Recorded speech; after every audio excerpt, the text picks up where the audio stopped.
La muerte es uno de los sucesos más comunes en este mundo. Ocurre a cada instante, en algún lugar, a alguien.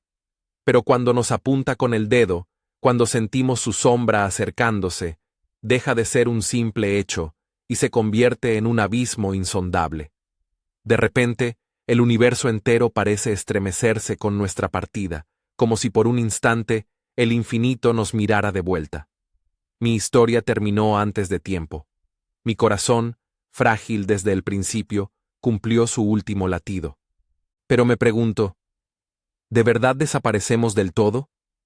Tal vez algo de nosotros quede flotando en la memoria de los otros, en los ecos de lo que fuimos. O tal vez, la muerte no sea más que otra forma de seguir existiendo. Esta es mi historia. No intentes sacar una moraleja de ella. Tú eres el protagonista de tu propia historia. La muerte íntima. 1. Se llamaba Jaime, como Jaime el Conquistador, y no por casualidad. Cuando nació, su padre era muy consciente de que el nombre de pila, él se llamaba Torcuato, como su abuelo, no solo influía en el carácter, sino que podía prefijar el destino de las personas. En su caso y en el de su abuelo, los dos Torcuatos, y en el de su padre, Leoncio, la suerte de sus nombres los había lastrado de tal forma que los tres se habían dedicado al mismo oficio, secretario de ayuntamiento. De manera que los tres hombres, no solo por su parentesco, o, mejor dicho, además de por su parentesco, lo que evidentemente les daba una semejanza formal, por su oficio, inclinados de continuo sobre el escritorio con los hombros encogidos, acabaron por adoptar una ligera apariencia de córvidos, lo cual, generación tras generación, fue considerado por todos como una malformación genética. Ahora bien, sería muy necio pensar que llamarse de una forma determinada fuera a conseguir que alguien acabara teniendo el culo gordo y los hombros estrechos, y, al contrario, que, por el simple hecho de llamarse Jaime, por mucho que este nombre nos sugiera la coletilla El Conquistador, vaya a asegurar el éxito a nadie. De esto último también estaba persuadido el señor Torcuato. Por eso, cuando su hijo cumplió 1 año, inició un preciso plan para convertir a su vástago en un hombre cuyo porvenir no fuera cuestionado por una educación deficiente, una dentadura en mal estado, la propensión a la fantasía o un carácter apocado y demasiado sentimental. Incluso temió que fuera zurdo o miope. En definitiva, su Jaimito iba a ser un triunfador, e iba a nadar a favor de corriente, y no se le ocurrió otra forma de patentizar esta idea que regalar a su retoño de 1 año una equipación completa del Real Madrid Club de Fútbol. A partir de aquí todo fue rodado, aunque, probablemente, más que el deseo y los planes de su padre, el éxito de la empresa tuvo que ver con la herencia genética de su madre, de nacionalidad alemana y medalla de bronce en esgrima en la modalidad de florete en las Olimpiadas de 1992. Una única cosa contrarió los deseos de su progenitor, y es que el niño abandonó el blanco imperial del Real de Madrid por la gentil combinación del rojo y el blanco, pero este desliz, finalmente, fue atribuido a un rasgo de carácter, y el mundo pudo seguir girando. De este modo, Jaime podía llevar a honra la coletilla del Conquistador. Con apenas 20 años, encarnaba la disciplina y el esfuerzo en cada aspecto de su vida. Deportista nato, su rutina comenzaba antes del amanecer. Cuando la ciudad aún dormía, él ya estaba entrenando, sintiendo el aire frío en la piel mientras su cuerpo respondía con precisión mecánica a cada movimiento ensayado. Nunca había probado los vicios que distraían a tantos de su generación, no los necesitaba. Su satisfacción provenía del dominio del cuerpo y la mente, del sonido de sus propias pisadas en la pista, del esfuerzo reflejado en cada gota de sudor. Entre entrenamientos y competiciones, sus estudios ocupaban un lugar primordial. Las buenas notas no eran una casualidad, sino el resultado de una férrea voluntad de superación. Esta forma de proceder no podía ser ajena a una manera particular de pensar, rigurosa y sin concesiones. Para Jaime, la disciplina no era solo un medio, sino un fin en sí mismo, la única forma válida de existir. Observaba con cierta condescendencia a quienes no lograban imponerse un orden férreo, a aquellos que desperdiciaban sus horas en placeres efímeros o en la desgana de una vida sin estructura. No comprendía, ni intentaba comprender, cómo alguien podía entregarse al caos de la improvisación o la mediocridad de la falta de esfuerzo. Para él, el mundo se dividía en 2 tipos de personas, los que dominaban su cuerpo y su mente, y los que se dejaban arrastrar por sus debilidades. Veía en la rutina espartana no una carga, sino una prueba constante, un filtro que separaba a los verdaderamente comprometidos de los que simplemente existían sin propósito. Los excesos, las excusas, el desorden de los demás le resultaban signos de una voluntad débil, casi despreciables. No había mérito en lo fácil, ni gloria en la comodidad. Cada día era una conquista, un paso más hacia la versión perfeccionada de sí mismo, y no podía permitirse la indulgencia de aceptar que otros vivieran de manera distinta sin que eso le pareciera, en el fondo, un fracaso ajeno pero evidente. Don Torcuato dudaba a veces. ¿Habré criado un monstruo?, se preguntaba. Pero la mamá del monstruo, haciendo honor a su origen prusiano, estaba muy satisfecha. 2. Al abrir los ojos, la luz blanca le hirió las pupilas. No era una luz cálida, como la del sol filtrándose por una ventana, sino fría, impersonal, extendida en un techo que no reconocía. Parpadeó con esfuerzo, y entonces escuchó el sonido. Un pitido intermitente, regular, seguido de otros zumbidos más bajos, mecánicos, como un murmullo constante que llenaba el aire.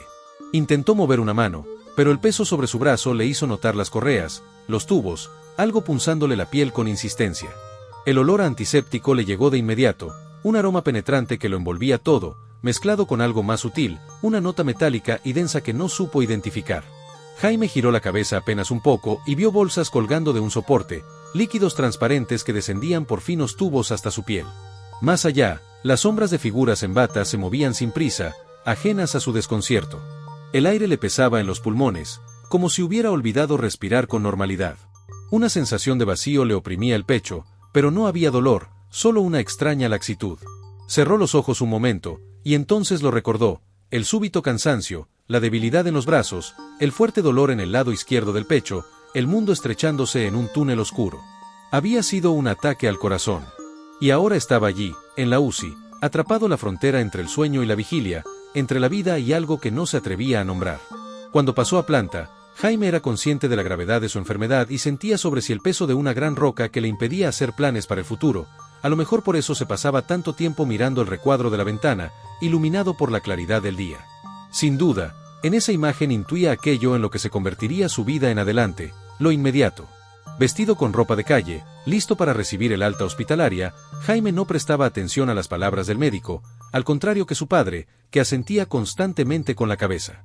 Como un fumador compulsivo, el chico temía el momento fatal en que le prohibieran su vicio favorito, e intentaba que aquellas palabras no impresionaran demasiado su cerebro. «Nada de ejercicio», dijo al fin el doctor, y golpeó repetidamente con las puntas de los dedos el informe médico que tenía sobre su escritorio, frente a sí. «Nada de ejercicio, amiguito», repitió con énfasis aquel gorila de falanges peludas. El chico sentía la mirada de su padre clavada en su cara, exactamente en su mejilla, como un reproche.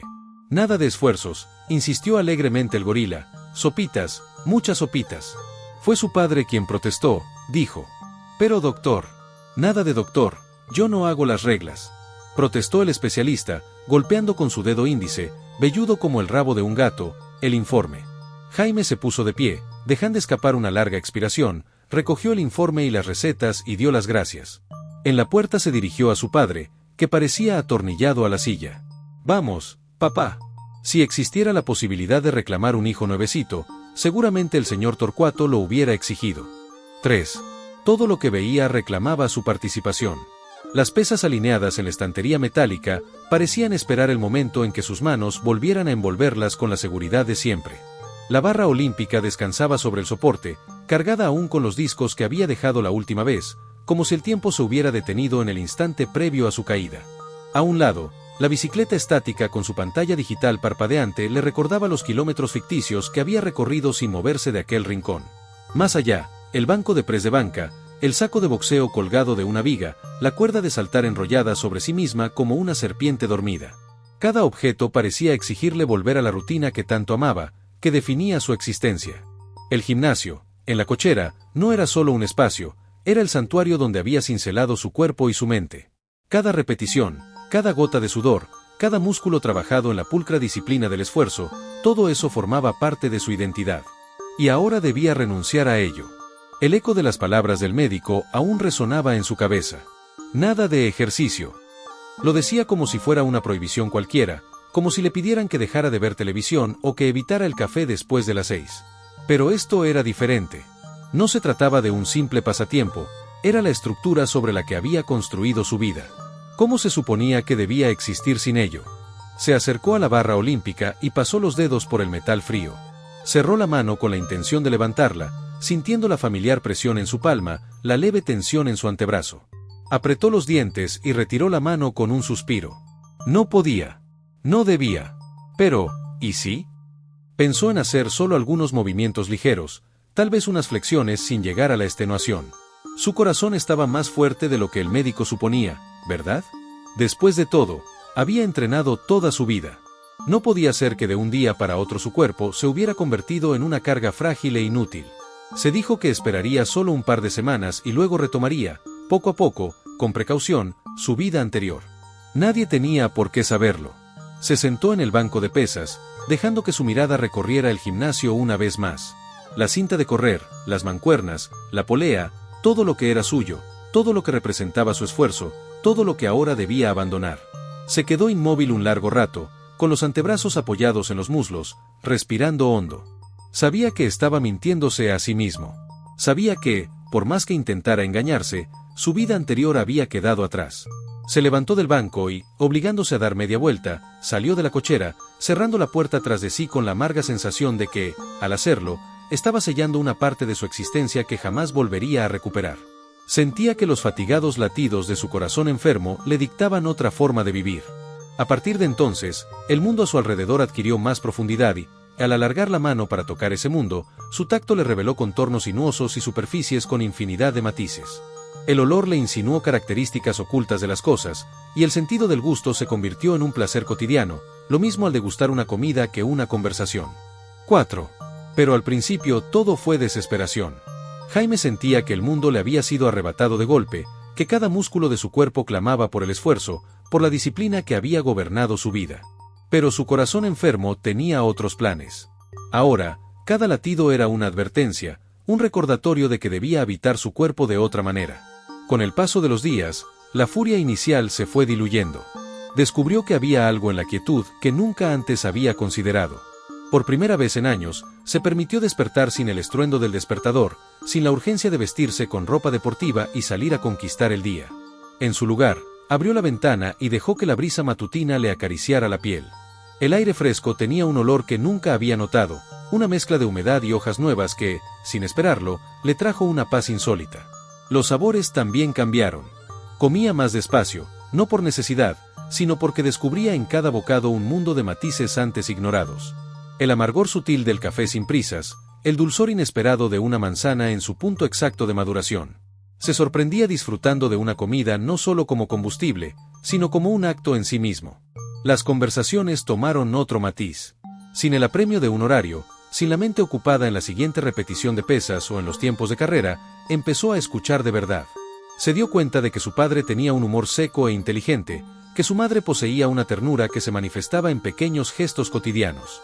Incluso los diálogos con extraños, como el panadero del barrio o la vecina que regaba sus plantas cada mañana, adquirieron una calidez que antes le resultaba irrelevante. Las tardes le encontraron en el parque, no corriendo, sino sentado en un banco, observando. Los niños jugando, el perro persiguiendo una pelota, la anciana que tejía en silencio.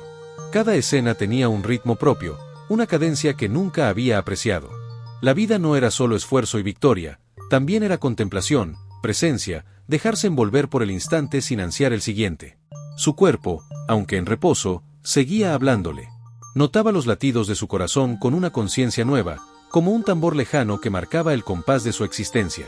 Había miedo, sí, pero también una extraña reverencia por ese órgano frágil que, a su manera, le estaba enseñando a vivir de otra forma. Y aunque su juventud se rebelaba, aunque a veces sentía el impulso de volver a ser el conquistador de su propio destino, comprendía que había otras formas de victoria. Quizás, pensó, el mayor triunfo no era dominar su cuerpo, sino aprender a habitarlo sin imponerse, sin someterlo a una voluntad implacable. Los amigos, que al principio se habían mostrado solícitos acudiendo al hospital, requiriendo información con una precipitación ansiosa, cuando supieron de qué se trataba se mantuvieron al margen, postergados por el miedo que sus madres o sus abuelas les habían inculcado desde la infancia ante esa mezcla de lo frágil y lo valioso.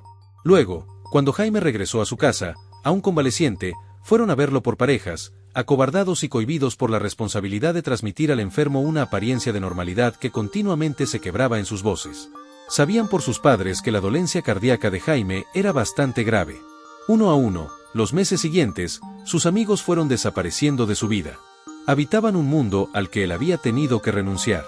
Inmersos en una vorágine de hipermovilidad, compaginaban una existencia de superación personal con una vida social cargada de acontecimientos vertiginosos, fiestas, conciertos, viajes, etc. 5. Pasó un año. Los especialistas habían advertido a sus padres, con toda la crueldad que les permitía su código profesional, que su hijo difícilmente superaría los 8 meses sin un trasplante cardíaco. Su miocardiopatía dilatada en fase terminal había reducido drásticamente la fracción de eyección de su ventrículo izquierdo, y la insuficiencia cardíaca avanzada lo mantenía dependiente del soporte inotrópico continuo. A pesar de todo, había momentos en los que, gracias al dispositivo de asistencia ventricular, su condición se estabilizaba lo suficiente para que pudiera moverse, aunque siempre bajo supervisión. Sin embargo, estos periodos de movilidad eran cortos, interrumpidos por la fatiga extrema y la debilidad muscular que acompañaban su insuficiencia. Durante todo este tiempo, ambos progenitores requirieron asistencia psicológica, aunque ni siquiera la terapia lograba amortiguar la angustia de presenciar, día tras día, el deterioro de su hijo. La espera se prolongaba debido a la escasez de donantes jóvenes compatibles, ya que el corazón debía tener un tamaño adecuado y ser de un grupo sanguíneo compatible. Además, a pesar de su relativa estabilidad, su posición en la lista de trasplantes seguía siendo compleja, ya que otros pacientes en situaciones más críticas, sin la posibilidad de contar con un DAV, eran priorizados. Solo la frágil esperanza de que, en algún lugar, apareciera un donante adecuado permitía a sus padres sobrellevar aquella insoportable incertidumbre. Y, aún así, nadie pudo convencer a Jaime de que no acudiera al baile de la rosa encarnada, que ya se había perdido el año anterior debido precisamente a su enfermedad. Lo cierto era que ni sus padres ni los médicos habían desaprobado esta idea, haciendo una verdadera oposición. Eran incapaces de oponerse a aquella ilusión cuando tantas veces ellos mismos, con esperanzas vanas o con regalos, habían intentado que florecieran en su ánimo. El baile de la rosa encarnada se celebraba cada primavera en el Parque Rosa Encarnada, poético título sustentado por el poder del dinero de Rufino Cortina y el espíritu filantrópico de su hermana, Renata Cortina. A su muerte, en la década de los 50 del siglo pasado, los hermanos Cortina dedicaron los terrenos de su extensa propiedad en el barrio a la construcción de un parque al aire libre. La Junta Vecinal, por su parte, como agradecimiento, instauró la costumbre de celebrar en el parque un baile anual que, en honor a Renata Cortina, amante incondicional de las rosas en general, y de las rosas rojas en particular, se llamaría el baile de la rosa encarnada, y donde todos los participantes deberían llevar una rosa encarnada. Casi nadie recordaba esta historia, y la mayoría de los que acudían lo hacían por tradición. 6. Al entrar en el parque, las pisadas de Jaime quedaron amortiguadas por el suelo de tierra compactada, apenas un leve susurro bajo sus pies. La noche envolvía el lugar con su calma templada, perfumada por el azahar de los naranjos silvestres y el dulzor tenue de las rosas en los parterres.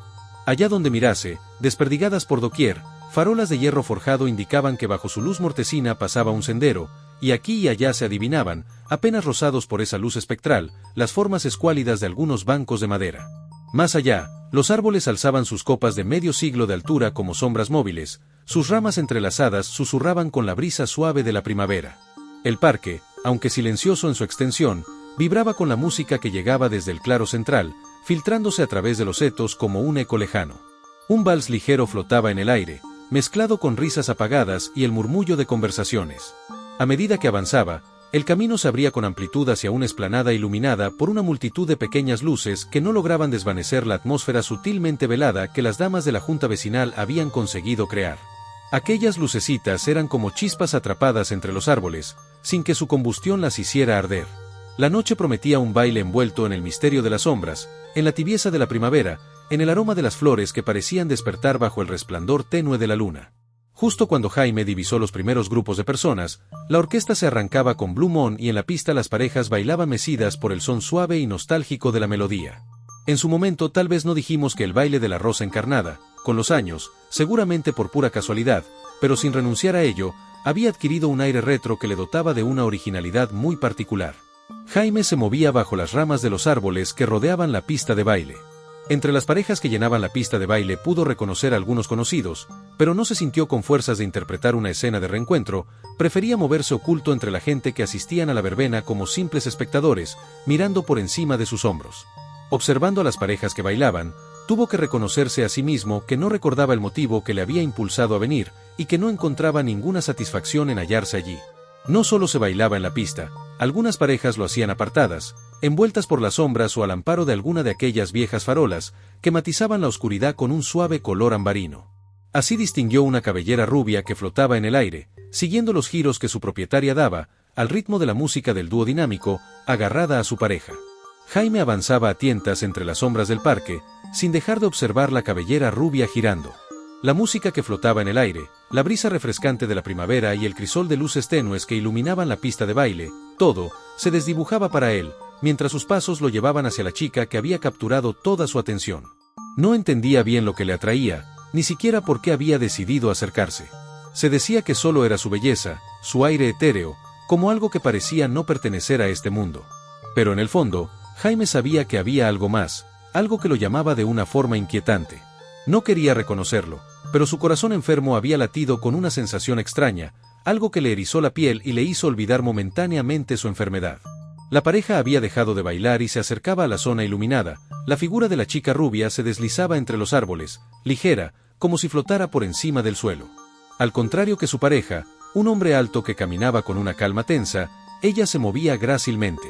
Pero algo en la disposición de la pareja, en la indiferencia de él hacia ella, que marchaba unos pasos por delante, hizo que Jaime se sintiera más y más atrapado. La perseguía, pero no entendía el porqué. El hombre se dirigió hacia una pequeña caseta donde servían bebidas y la chica lo siguió. Jaime, curioso, se acercó con cautela, observando desde la distancia sin querer ser descubierto, pero también sin poder evitarlo. La chica rubia y su compañero intercambiaron algunas palabras, aunque desde donde estaba, Jaime no pudo oír el contenido de la conversación. El sonido ambiente se imponía a las palabras. Se acercó más, atraído por la presencia de la chica, sintiendo que algo dentro de él, algo profundo, lo llamaba hacia ella. Pero en ese momento, sus antiguos amigos lo vieron, sorprendidos, como si no pudieran creer que estuviera allí. «Jaime», exclamaron uno a uno al verlo aparecer entre la multitud. Jaime, automáticamente, le sonrió con una mezcla de amargura y nostalgia, tratando de dar a entender que se encontraba bien, que no había nada de qué preocuparse. Mientras hablaba, sus ojos no dejaban de mirar a la chica. Estaba ahí mismo, en un lugar de donde no podía apartar la vista, pero sus amigos, que seguían su mirada, no parecían percatarse de qué era lo que miraba. «¿Quién es esa chica?», preguntó Jaime, impaciente, sin desviar la vista del frente. Los amigos de Jaime se miraron entre sí, desconcertados. «¿Qué chica?», respondió uno, mirando al espacio vacío entre las sombras que su amigo le señalaba. Jaime frunció el ceño, confundido. Les describió su atuendo, su rostro, su cabellera rubia, todo lo que había notado, pero nadie de los que le rodeaban era capaz de ver a la joven. Cada vez más atónitos por la insistencia de Jaime, sus amigos le aseguraron una y otra vez que no veían a ninguna chica rubia. No parecía haber nadie en esa parte del parque, ni cerca de la caseta, ni en los alrededores de la pista, que coincidiera con la descripción que refería Jaime, concluyeron. De repente, la incomodidad de la situación lo embargó. Jaime miró a sus amigos, que lo observaban sin entender nada, y con una sensación de agobio, dio media vuelta sin despedirse. En ese momento no le importaba lo que pensaran o dijeran de él. Solo importaba ella, la chica, esa figura fugaz que lo había cautivado sin razón, sin lógica. De alguna manera, sin motivos, sin indicios claros, sabía que debía seguirla, que no podía dejarla escapar. Finalmente la vio sola, apartada del bullicio, caminando por uno de los senderos. Jaime se acercó con pasos lentos, pero implacables. El sonido de sus pisadas se disipaba rápidamente en la quietud de la noche. La muchacha rubia estaba frente a él a pocos pasos, inmóvil. Jaime avanzó y, cuando por fin la alcanzó, ella lo miró sin sorpresa, como si supiera que él llegaría hasta allí, como si todo hubiera sido predestinado. «Te estaba esperando», dijo, y su voz sonaba a algo lejano, casi como un susurro, como si proviniera de otro tiempo, de otra dimensión. Jaime, aún sin comprender, se quedó parado frente a ella, con el corazón latiendo con fuerza. La chica rubia no era una desconocida para él, aunque nunca la hubiera visto. Algo dentro de él lo sabía con certeza, como si estuvieran conectados de alguna forma que no podía explicar. Entonces, sin más, ella levantó una mano, invitándole a bailar. Y Jaime, sin poder resistir el impulso, aceptó. Sus cuerpos se movieron con gracia, entre las sombras y las luces tenues del parque, mientras el viento fresco acariciaba la forma resultante de su unión. Era una balada lenta, instrumental, llena de sentimiento y misterio, y Jaime dejó que la música lo envolviera, como si fuera el último placer que la vida le obsequiaba. 7. Jaime giraba y giraba agarrado a aquel talle flexible, sintiendo contra su mejilla el contacto helado de la sien de la mujer. Ahora bailaban en el centro de la pista. Sentía el abrazo ligero de aquel cuerpo menudo pegado a su cuerpo, olía su perfume embriagador a sándalo, y oía su voz seductora, con un timbre meloso. «¿Por qué has tardado tanto?», preguntaba la voz acariciadora. Pero Jaime no respondía, su atención se concentraba en su propia sombra, que, bajo las luces, danzaba sola en la pista de baile. Y una certeza se apoderó de él: cuando la música cese, todo habrá concluido. Fin.